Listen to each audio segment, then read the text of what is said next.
ക്യാമറയിലൊക്കെ കാണുന്നുണ്ട്.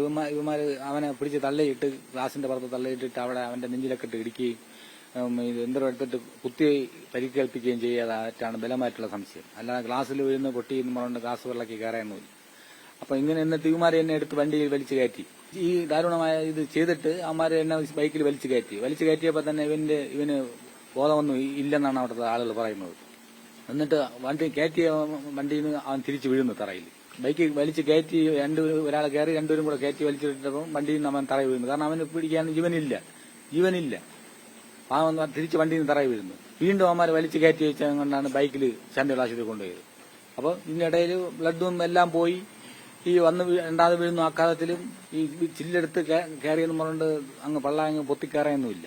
വന്ന് വീഴുന്ന സൈഡ കീറ മുറിവെല്ലാം ഉണ്ടാവുള്ളൂ. അല്ലാതെ പള്ള കുത്തി കീറയൊന്നുമില്ല.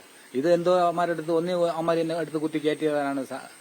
സത്യയിലെ ബലമായ സംശയം അമ്മമാർ ചെയ്തത് തന്നെ പൂർവ്വം തന്നെ അമ്മമാർ ചെയ്തത്. കാരണം അവന്മാർ നേരത്തെ ഉള്ള അടിയിൽ പ്രശ്നത്തിൽ ഇവന്മാരെ മദ്യപിച്ചുകൊണ്ട് വന്ന് മനഃപൂർവ്വം ഇവന് എന്ത് ആയുധം കൊണ്ടുവന്ന് പിടിച്ചു തള്ളി തറയിൽ ഇട്ടിട്ട് അവിടെ ഇട്ട് 2-3 പേര് ഇടിക്കുകയും എന്തോ എടുത്ത് കുത്തി കയറ്റി കൊടുക്കുകയും ചെയ്തതാണ് ഈ ദാരുണമായ സംഭവം ഉണ്ടായത്. അല്ലാതെ ഈ ഗ്ലാസ് വന്ന് വീഴുന്ന ഒരാൾ വന്ന് എന്റെ പുറത്തൂടെ വീഴുന്നതെന്ന് പറഞ്ഞുകൊണ്ട് ഈ പള്ളക്കകത്ത് കുത്തി കയറാനൊന്നുമില്ല.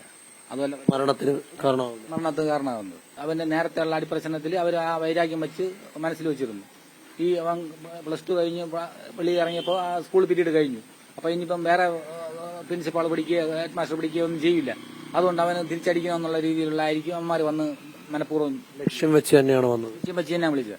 അവന്റെ അമ്മേരെ നിന്ന് 2 ദിവസത്തിന് മുമ്പ് ഒരു തലേ ദിവസം അവന്റെ അമ്മേരെ നിന്ന് ഫോൺ വിളിച്ച് ഈ കാർത്തിക് എന്നുള്ള പയ്യൻ അവന്റെ നമ്പർ വാങ്ങിച്ചു. അവന്റെ അമ്മയ്ക്ക് ഇത് അറിഞ്ഞുകൂടാ, ആരാണ് വിളിക്കുന്നത്, ശിവസൂര്യയുടെ നമ്പർ തരുമോ എന്ന് പറഞ്ഞപ്പോൾ അവന്റെ അമ്മ മൊബൈൽ നമ്പർ അയച്ചു കൊടുത്തിട്ട് ആ നമ്പറിൽ ഇവനെ വിളിച്ച് നമ്മൾ നിന്നിടത്ത് നിൽക്കുകയാണെന്ന് പറഞ്ഞപ്പോൾ അവൻ അവിടെ പോയി. അങ്ങനെ വിളിച്ചു വരുത്തിയാണ്. കാരണം അവൻ വ്യാഴാഴ്ച ഒരു ദിവസത്തിന് മുമ്പേ അവന്റെ അമ്മയുടെ അടുത്ത് ഫോൺ വിളിക്കുകയാണ്. ശിവസൂര്യ ഉണ്ടോ ഇല്ല, അവന്റെ നമ്പർ ഒന്ന് തരുമോ അവനെ വിളിക്കാനെന്ന് പറഞ്ഞു. അപ്പൊ അവന്റെ അമ്മയ്ക്ക് അറിയില്ലല്ലോ. അപ്പൊ അവന്റെ നമ്പർ അയച്ചു കൊടുത്തു. ആ നമ്പറിൽ അവന്മാര് ഇന്നടത്ത് നിൽക്കുകയാണ്, ഇന്ന സമയത്ത് നീ വരണം എന്ന് പറഞ്ഞ് അവൻ അവിടെ വിളിച്ചു വരുത്തി. അതവൻ വീട്ടിൽ പറയുന്നില്ല, എന്നെ വിളിക്കുകയാണെന്ന് പറഞ്ഞില്ലല്ലോ. അപ്പൊ നമുക്ക് പറഞ്ഞുകൂടാ, അവൻ വിളിച്ച അമ്മയ്ക്ക് പറഞ്ഞുകൂടാ ആരാണെന്ന്.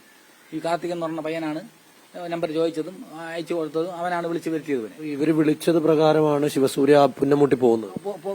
കാരണം ഇവൻ അക്ഷയിൽ പോയിട്ട് അവൻ വിളിച്ചല്ലോ എന്ന് പറഞ്ഞുകൊണ്ട് അങ്ങോട്ട് പോവുകയാണ്. ആ പോകുന്ന സമയം നോക്കിയാണ് അവന്മാർ മദ്യപിച്ചുകൊണ്ട് വന്ന് ഇവനെ ബലമായി പിടിച്ച് കടയുടെ പുറത്തൂടെ തള്ളിയിട്ട് 2-3 പേര് കയർത്ത് നെഞ്ചിലിടിക്കുകയും വേറെ കാർത്തിക് എന്നുള്ള പയ്യൻ ഈ ദാരുണമായ അന്ത്യത്തിന് എന്തോ എടുത്ത് കുത്തി കയറ്റി കൊടുക്കുകയും ചെയ്തതാണ് ബലമായ സംശയം.